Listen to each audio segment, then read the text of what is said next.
In this series of videos, we're going to look at the basics of Microsoft Excel 365.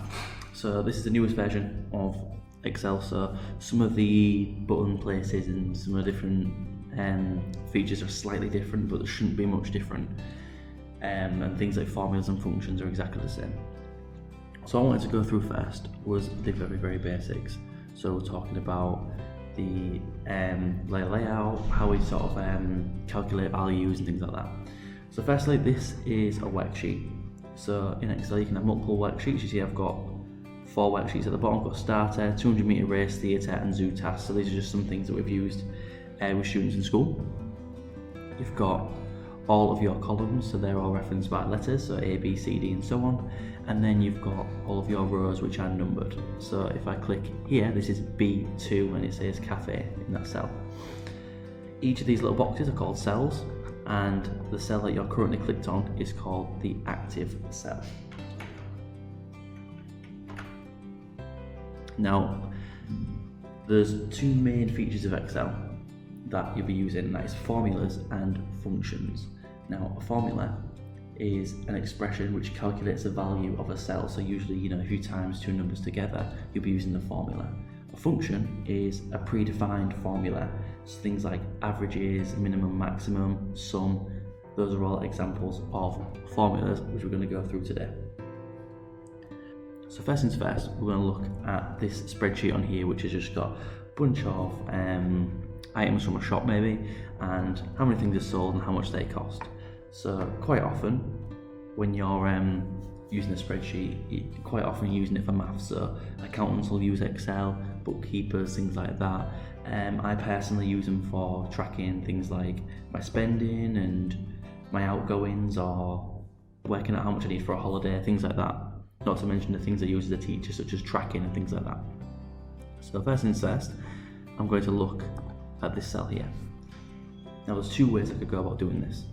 I could times 16 by 0.2, so I could do equals 16 multiplied by 0.2, and that's giving the answer of 3.2 or £3.20.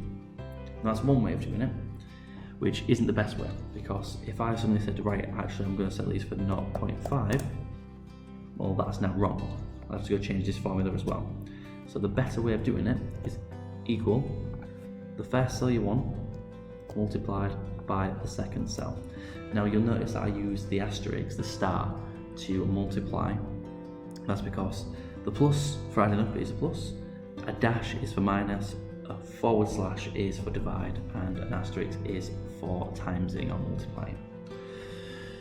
Now you'll see, now I've done that and I change this to 0.5, you see it's updated now and I've made £8 or whatever it is.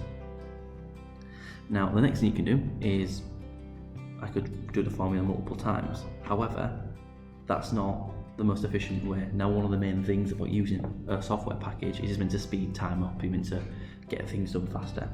So what you can do is you can click here and you can either click fill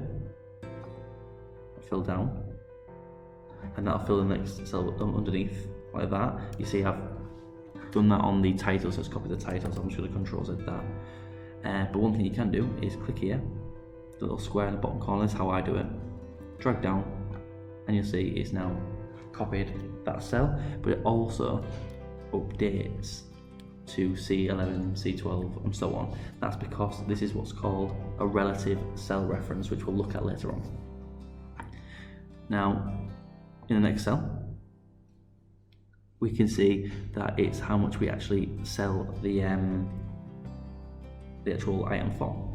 So I can do equals 0.5 multiplied by the cost, by the number sold, press enter, so you see I make £8 off each of those. I can drag that down, and then what I may want to do now is add up the totals. So again, I could go equals that plus that and so on, or we can use a function.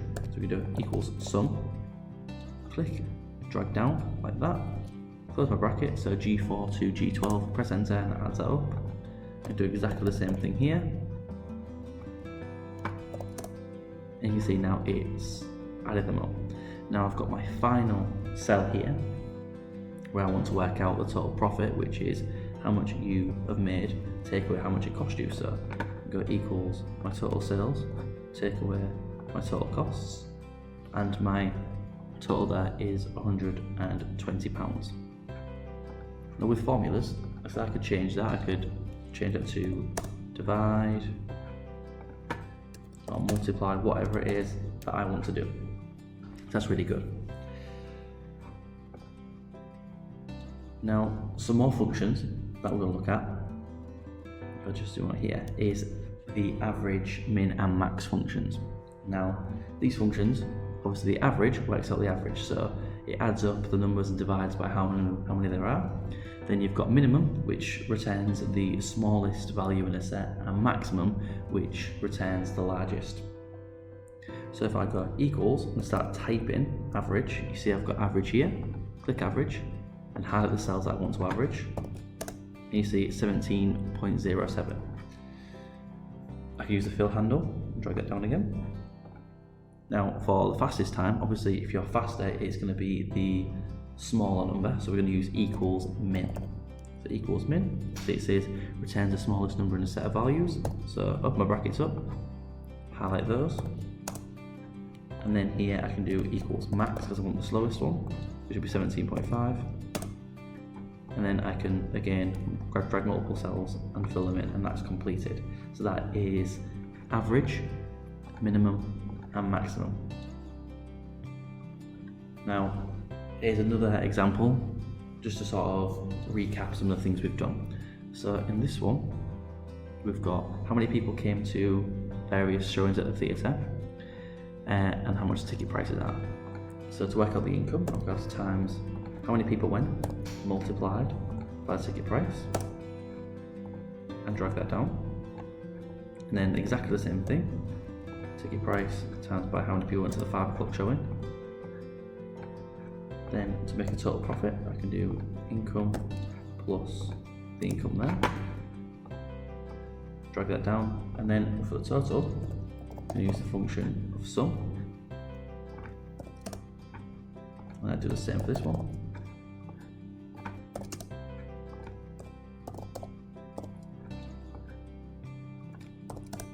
And then exactly the same thing again, but for the average.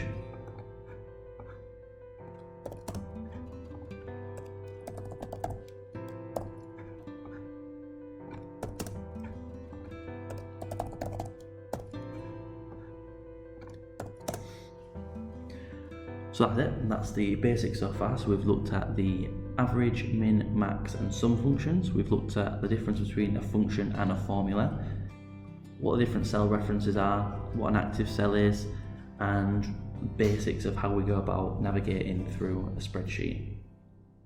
If you enjoyed that, please watch the rest of the videos in the series. We're going to look at all the basic skills you need to know for using Excel effectively.